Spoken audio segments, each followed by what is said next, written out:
서울경제TV와 서울경제가 주최한 서울포럼 2017에 모인 세계 석학들이 4차 산업혁명을 대비하는 방안을 논의했습니다. 서울포럼에 모인 중소기업 CEO들은 중소기업이 4차 산업혁명을 주도하기 위해서는 혁신적인 규제 철폐가 필요하다고 강조했습니다. 지난 주말 청약시장에 15만 명이 넘는 관람객들이 몰렸지만 실제 청약을 접수한 사람은 많지 않은 것으로 나타났습니다. 한국은행이 오늘 기준금리를 연 1.25%로 동결하기로 했습니다. 국내 경기가 회복세를 보이는 데다 금융시장도 안정됐다는 판단에서입니다.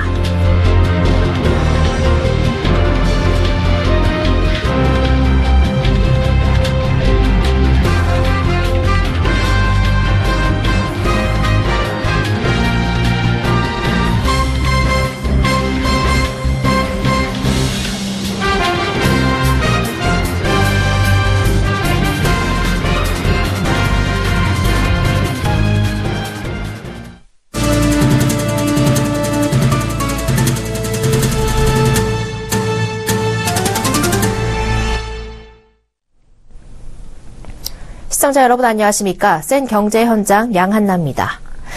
인공지능과 빅데이터 등 4차 산업혁명이 갈수록 빠르게 우리 삶으로 들어오고 있는데요. 우리나라가 4차 산업혁명을 통한 성장 엔진을 확보하기 위해 어떻게 대처해야 할까요? 서울경제TV와 서울경제신문이 주최한 서울포럼 2017에서 그 해법을 모색하는 자리를 가졌습니다. 이보경 기자입니다. AI, 빅데이터 등이 우리 삶에 접목되면서 대변혁이 일어나고 있는 4차 산업혁명 시대. 급변하는 4차 산업혁명 시대에 차세대 성장 엔진을 확보하기 위해 법과 제도, 교육 시스템과 같은 소프트 인프라 구축이 필요하다는 것을 적극적으로 알리기 위해 서울포럼 2017이 더 넥스트 코리아, 차세대 성장 엔진을 위한 소프트 인프라라는 주제로 개최됐습니다. 기주연설에 나선 세계 최고 권위의 인공지능 로보틱스 전문가인 다니엘라 러스 미국 매사추세츠 공대 컴퓨터과학 및 인공지능 연구소장은 4차 산업혁명에 맞게 교육과 제도, 이른바 소프트 인프라 측면에서 새로운 패러다임을 구축해야 한다고 강조했습니다. 특히 그녀는 창의적인 인재 육성을 위한 교육 패러다임의 변화가 무엇보다 시급하다고 주장했습니다.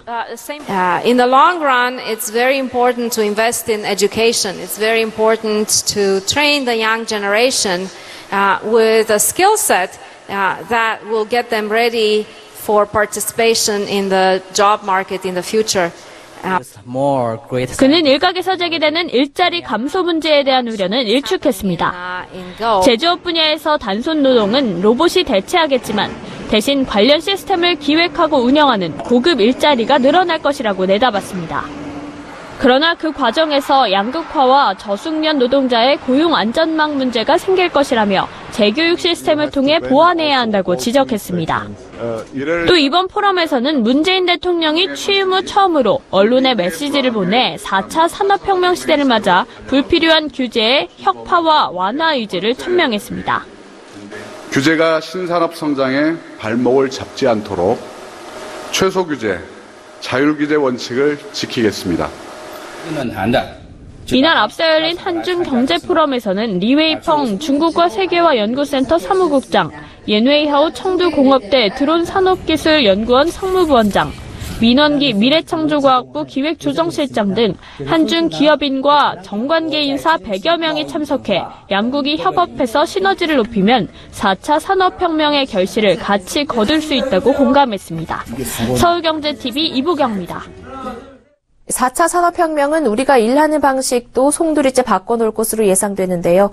중소기업들은 4차 산업혁명 시대를 어떻게 느끼고 있을까요? 서울포럼에선 중소기업이 4차 산업혁명을 선도하기 위한 해법을 모색하는 자리도 가졌습니다.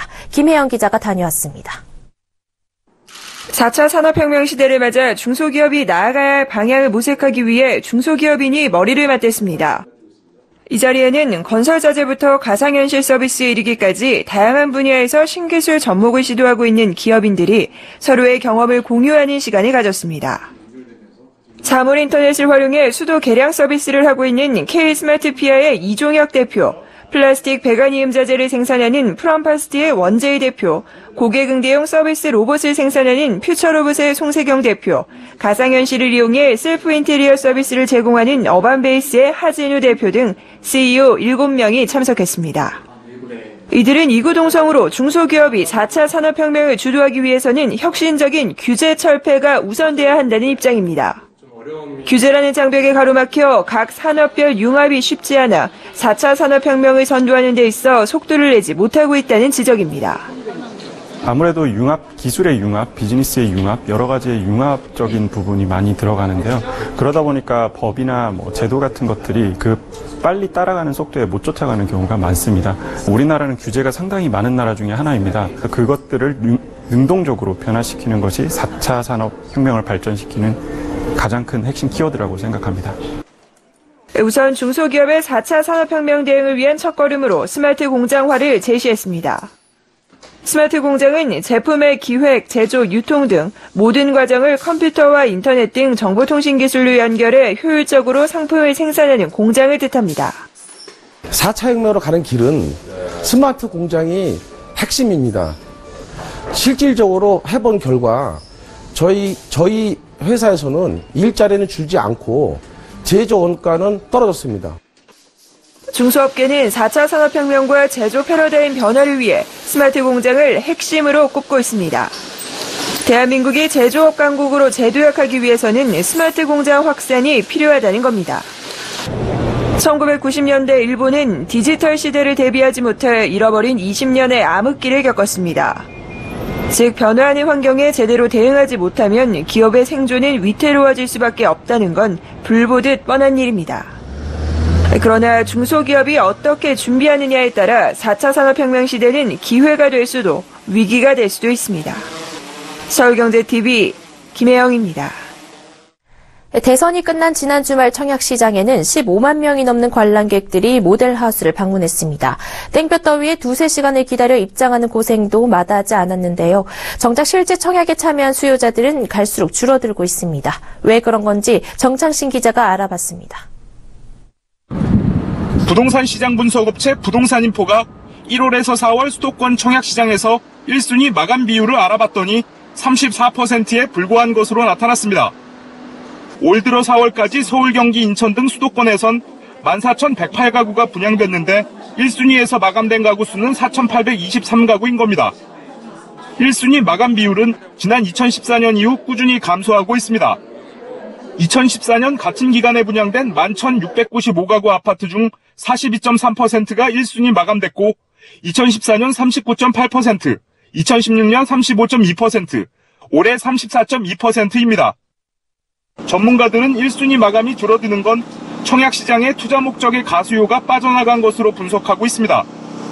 작년 같은 경우에 주택시장 거래에 참여한 사람들이 한 30-40%가 분양거래에 참여하는 사람들이었습니다. 그만큼 이제 분양이라는 것이 이 시세 차익을 남기기 위해 참여하는 그런 사람이 이제 많았다는 것을 의미하는 것인데, 현재에 와서는 이 11.3 대책 이후에는 줄고 있는 이제 그런 상황이라고 볼 수 있겠죠. 지난해 113 부동산 대책에선 세대주가 아니거나 5년 이내 다른 주택에 당첨된 사람이 세대 내에 있는 자, 2주택 이상을 소유한 세대에 속한 자 등은 1순위 청약을 금지시켰습니다. 업계에선 청약통장 가입자가 줄면서 1순위 청약에 나서는 수요자가 줄었을 가능성도 있다는 의견을 내놨습니다. 금융결제원이 조사하는 청약통장 가입 현황을 확인해보니 주택청약 종합저축가입구자는 4월 30일 기준 2천만 441개로 처음으로 2천만 개를 넘었습니다.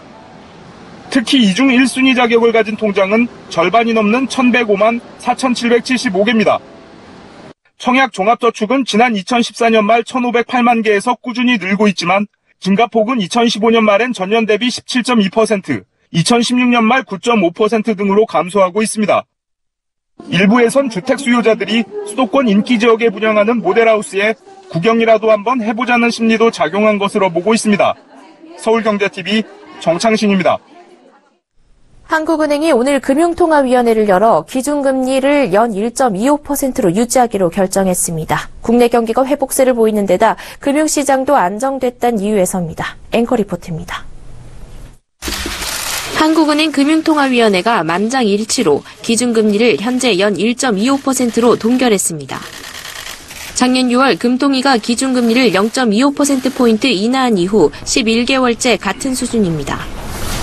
한은의 이번 결정은 당장 기준금리를 올리거나 내릴 필요성을 느끼지 못했기 때문으로 풀이됩니다.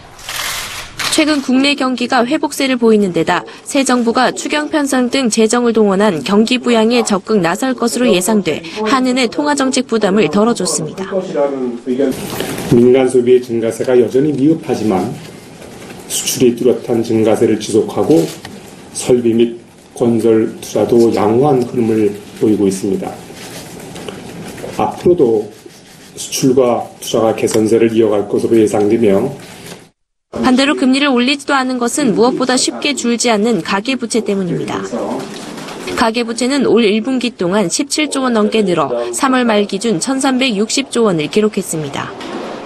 이 총재는 올해 1분기 가계대출 증가세는 예년에 비춰보면 여전히 높은 수준이라면서 가계부채 문제에 대한 우려를 드러냈습니다. 미국과 기준금리 차이가 작아 외국인 자금 유출 우려도 낮은 상황입니다. 국내 증시는 현재 사상 최고가 행진을 이어가고 외국인 투자자들의 자금도 꾸준히 유입되고 있습니다. 이 총재는 이어 오는 7월 발표할 올해 경제 성장률 전망치와 관련 당초 봤던 것보다 조금 상향 조정할 수 있겠다며 현재 2.6% 수준에서 올리겠다는 뜻을 전했습니다. 금통위는 당분간 현재의 완화적 통화 정책을 유지하면서 새 정부의 추경 편성 과정과 가계 부채 대책, 미국의 경제 정책 방향 등 대내외 여건 변화를 주시할 것으로 보입니다. 서울경제TV 양한나입니다.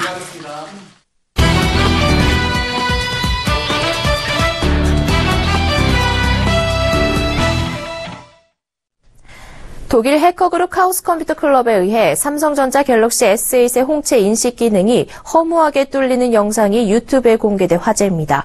최근 국내에서는 은행과 보험, 증권 등 전 금융권에서 삼성이 제공하는 프로그램을 통한 홍채 인증 서비스가 시작됐는데요.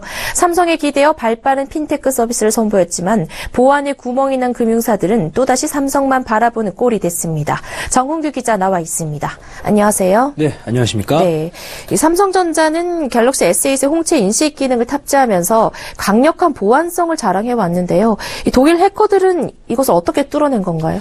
네, 저도 유튜브에 올라온 영상을 확인해보기 전까지는 해커들이 뚫었다고 해서 복잡한 프로그래밍이 동원됐을 것이라고 생각을 했는데요. 실제 영상을 봤더니 방법은 간단했습니다. 이들은 벤치에 앉아 스마트폰을 보던 한 남성이 고개를 정면으로 들자 디지털 카메라로 얼굴을 확대 촬영했는데요. 이후 눈을 중심으로 사진을 다시 한번 확대한 뒤 레이저 프린터로 출력했습니다. 또 평평한 사진을 실제 눈처럼 볼록하게 보이기 위해서는 흔히 사용되는 콘택트 렌즈를 동원했는데요.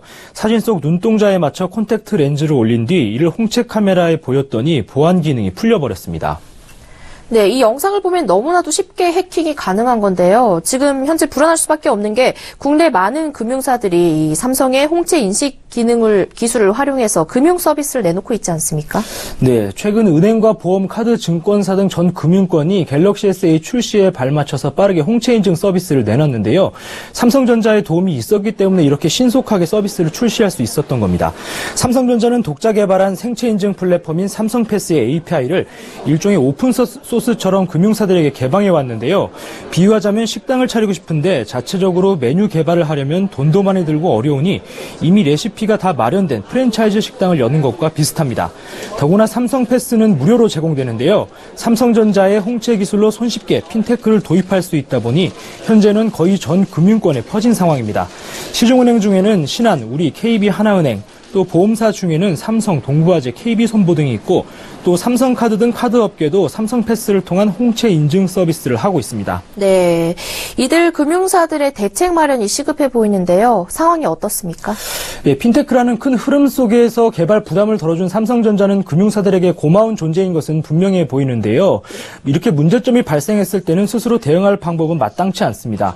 삼성전자의 보안 패치만 기다리는 상황인데요. 일단 이번 일로 당장 서비스 중단까지 고려하는 금융사는 없는 것으로 파악됩니다. 현재 홍채 인증 서비스는 조회에만 국한되는 등 사용 범위가 좁아 고객의 금전적 피해가 발생할 가능성은 없다는 이유인데요. 예를 들어 은행에서 이체할 때는 홍채가 공인인증서를 대신하지만 계좌 비밀번호 등을 추가로 알아야 가능합니다.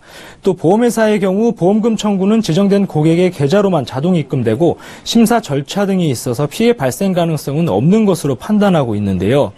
그런데 이런 설명을 듣다 보면 서비스 출시 당시 눈동자만으로 거래가 가능하다고 대대적으로 홍보했던 그 회사들이 맞나 하는 생각이 듭니다. 네, 결국에 금융사들 스스로의 보안 대책은 없는 셈인데요. 삼성전자는 어떤 입장을 내놓고 있습니까? 네, 삼성전자는 영상처럼 해킹하는 것이 일상생활에서는 불가능하다고 밝혔는데요. 일반인들이 시중에서 구할 수 있는 카메라로는 절대 가능하지 않다는 겁니다. 확률이 지극히 낮은 데다 고성능 저괴선 카메라와 고해상도 프린트 등이 있어야 하고 사용자의 협조와 사용자의 스마트폰까지 있어야 가능하다는 설명입니다. 그런데 녹색소비자연대가 지난해 말 내놓은 자료에 따르면 최근 5년간 휴대폰 분실 건수가 연평균 114만 건에 달하고 이 중 주인을 찾는 비율은 3.3%에 그쳤는데요. 특히 스마트폰은 열어볼 수만 있다면 사진첩이나 SNS 앱 등을 통해서 주인이 누구인지 알아내는 것도 어렵지 않은 편입니다. 장비 등 조건이 어렵다고 해도 보안을 뚫을 방법이 영상으로 공개된 이상 이를 모방한 범죄의 시도가 없을 것이라고 장담하기는 어려워 보입니다. 네, 이 유튜브 영상과 같은 방법으로 해킹될 가능성이 제로가 아닌 이상 고객들 입장에선 불안할 수밖에 없는데요. 이 금융권의 생체인증 서비스가 속도보다는 안전을 위한 숨고르기에 들어가야 하는 시점은 아닐까요? 네, 지난해 주요 은행들이 홍채 인증 서비스를 내놨다가 갤럭시 노트 7이 단종되면서 사용할 기회가 없어지는 바람에 서비스를 중단한 바 있는데요. 금융회사들이 자사가 제공하는 서비스의 안전과 운명을 완전히 다른 회사에 내맡기고 있는 셈입니다. 특히 이번 일은 보안의 구멍이 발견됐다는 점에서 지난해 단말기 단종과는 차원이 다른 문제인데요. 이번 일로 실제 피해가 없더라도 앞으로 고객들은 굳이 완벽해 보이지 않는 생체 인증을 금융거래 때 써야 할지 고민할 수밖에 없습니다. 은행을 필두로 국내 금융권은 지난 몇 년간 정부 주도하에 핀테크 서비스를 경쟁적으로 선보여 왔는데요. 경쟁에만 매몰돼 그간 설익은 핀테크 서비스들을 쏟아낸 건 아닌지 돌아볼 때라는 생각이 듭니다. 네, 금융권 생체 인증 서비스에 대한 우려를 짚어봤습니다. 고맙습니다. 네, 감사합니다.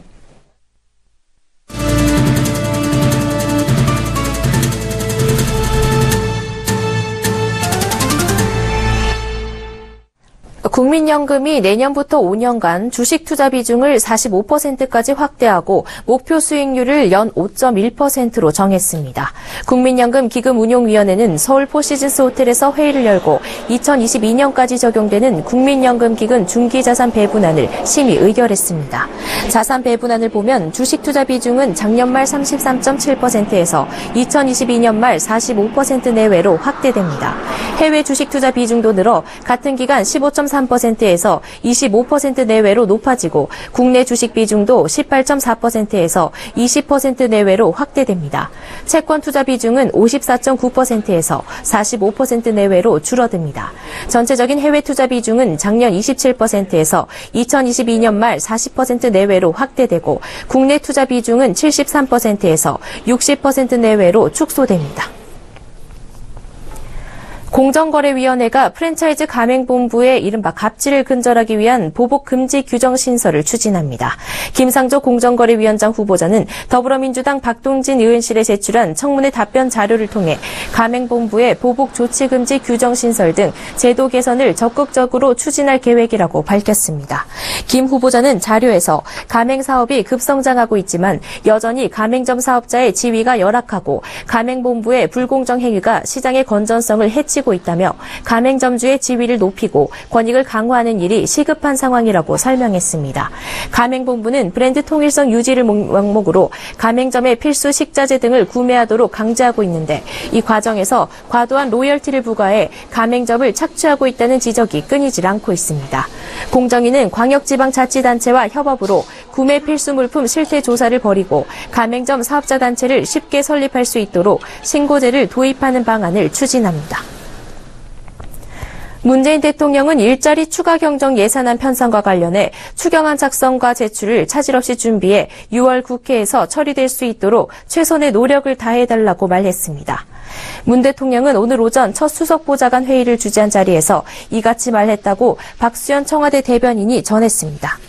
대통령은 또 경제 동향 보고를 받고 가계 부채 증가에 대한 대책을 강구해 다음 수석보좌관 회의에서 논의해보자고 말했습니다. 이날 회의에서는 한미 정상회담 준비 상황, 특수활동비, 국민 인수위 운영 계획, 최근 주요 경제 상황에 대한 보고가 있었고 평창 동계올림픽 준비 상황 및 지원 방안, 일자리 추경 편성 등을 논의했습니다. 문 대통령은 이 자리에서 대통령 지시사항의 전달이 아니라 많은 의제들을 공유하고 논의해 결정하는 회의체가 되길 바란다고 말했습니다. 1분기 기준 균등화 처분 가능 소득 5분위 배율은 2년 연속 높아져 소득 분배가 악화된 것으로 나타났습니다. 통계청은 올해 1분기 전국 가구 기준 균등화 처분 가능 소득 5분위 배율은 5.35배로 전년 대비 악화됐다고 밝혔습니다. 소득 5분위 배율은 저소득 가구보다 고소득 가구 소득이 얼마나 높은지 보여주는 것으로 수치가 올랐다는 것은 양극화가 심화했다는 것을 뜻합니다. 저소득층의 명목소득은 점차 감소하는 반면 고소득층은 오히려 증가해 격차가 더욱 커지고 있었습니다. 1분위 소득은 작년 1분기 이후 5분기 연속으로 전년 동기보다 감소했습니다. 반면 5분위 소득은 작년 1월부터 지금까지 5분기 연속 전년 동기 대비 증가했습니다. 부채가 많은 한계 기업이 한국 경제에 차지하는 비율이 낮지 않아 제2의 대우조선해양 사태가 우려된다는 지적이 나왔습니다. 한계 기업은 금융당국이 기업 부채를 관리하기 위해 사용하는 개념으로 3년 연속 번 돈으로 이자도 못 내는 기업을 말합니다. 김종민 더불어민주당 의원실이 금융감독원으로부터 받은 자료에 따르면 2015년 기준 한계 기업 약 3,000개 중 비교적 기업 규모가 크다고 할 수 있는 상장 기업은 232개였습니다. 이들 상장 한계 기업의 매출액 합계는 71조 4천억 원에 육박했는데 이는 당시 국내 총생산의 4.6%에 달하는 규모입니다. 같은 시점 상장 한계 기업이 고용한 직원 수는 정규직과 기간제를 합해 10만 명에 육박했습니다. 김 의원은 한계 기업이 한국 경제에서 차지하는 비중이 작지 않은 만큼 한계 기업이 우리 경제의 화약고가 되지 않도록 별도의 채무 관리 방안을 수립해 철저히 관리해야 한다고 지적했습니다. 세월호 현장수습본부는 세월호 4층 선미 좌연객실에서 수습된 유골을 유전자 분석과 법치의학 감정을 통해 신원을 확인한 결과 단원고 조은아 양인 것으로 확인했습니다. 미수습자 9명 가운데 진도 침몰 해역에서 수습된 고창석 교사, 선체 3층에서 수습된 허다은 양에 이어 세 번째입니다. SK텔레콤은 모바일 내비게이션 서비스 T맵에 이르면 3분기 중 음성인식 인공지능 기술을 도입합니다. 대부분 내비게이션은 터치스크린을 통해 목적지를 입력하지만 음성인식 인공지능이 적용되면 이용자는 목소리만으로 T맵을 조작할 수 있습니다. 전기차 업체 테슬라가 서울 그랜드 인터컨티넨탈 호텔 지하 4층에 국내에 처음으로 급속 충전소를 오픈했습니다. 전기차가 급속 충전기로 30분을 충전할 경우 최대 270km까지 주행이 가능합니다. 테슬라는 연내 서울, 부산 등 총 14곳에 급속 충전소를 설치할 예정입니다. 행정자치부에 따르면 4월 말 기준 우리나라 주민등록 인구는 5,172만 2,903명으로 전달보다 7,968명 늘어났습니다. 이 가운데 65세 이상은 13.8%를 차지해 고령 사회를 눈앞에 두고 있습니다.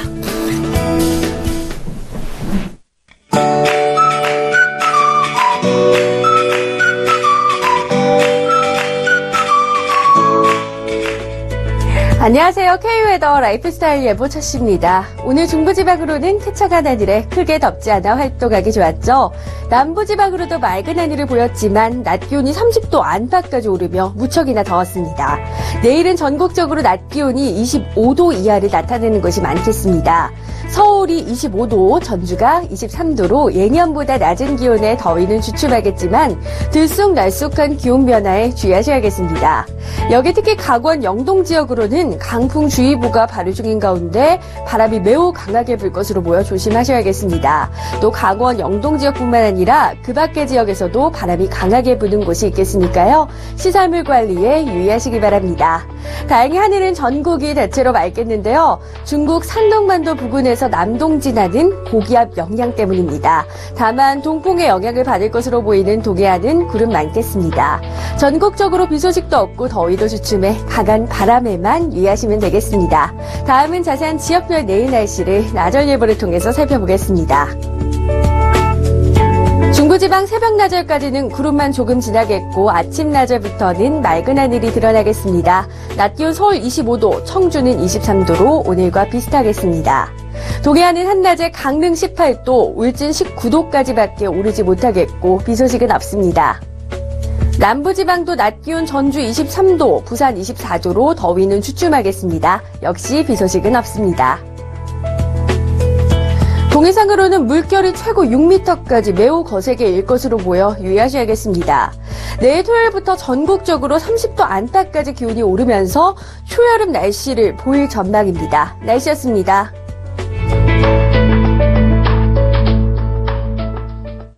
센 경제 현장 여기까지입니다. 시청해주신 여러분 고맙습니다.